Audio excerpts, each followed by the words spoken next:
அண்ணே வணக்கண்ணே. வாடா கண்மணி, என்னடா ரொம்ப நாள் ஆளையே காணா? விஷயம் தானே வர்றதுக்கு. ஓ, இப்ப விஷயம் இருக்கா? ஆமாண்ணே. சொல்றா. எங்க வீட்டு பக்கத்து வீட்டுல பங்கஜம்னு ஒரு 15 வயசு பொண்ணு இருக்கு. கொஞ்சம் இரு.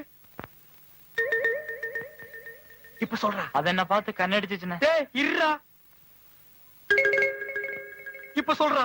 நானும் பதிலுக்கு கண்ணடிச்சுட்டேனே. அடே, ஒரு பொண்ணு கண்ணடிச்சா பதிலுக்கு நாமளும் கண்ணடிச்சா அதுக்கு பேரு நைன்ஸ்.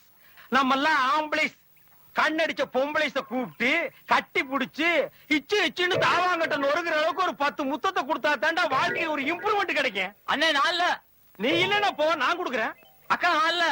உங்க அக்கா இருந்தா வர சொல்ல, அவளுக்கு நான் கொடுக்குறேன். ஐயோ நான்ல.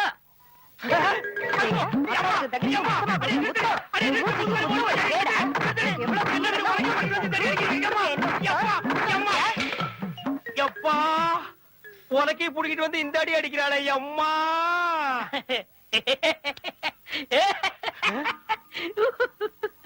என்னது செத்து போன நாய் பஞ்சாயத்து பாஸோட ஊருக்குள்ள வருது? நம்ம அடி வாங்கினது பாத்துருப்பானா? ஓஹோ மயில் காட். என்னடா சிரிச்சுட்டே வர்ற? நம்ம ஊரை நினைச்சேன்னே சிரிச்சேன்னே. நம்ம ஊர் ரொம்ப கெட்டு போச்சுனே. அப்படி நல்லதா பேசி பழடா அடத்தலையா. கையில ஸ்பானர் பிடிச்சவன் எல்லாம் மெக்கானிக்னு சொல்றானே.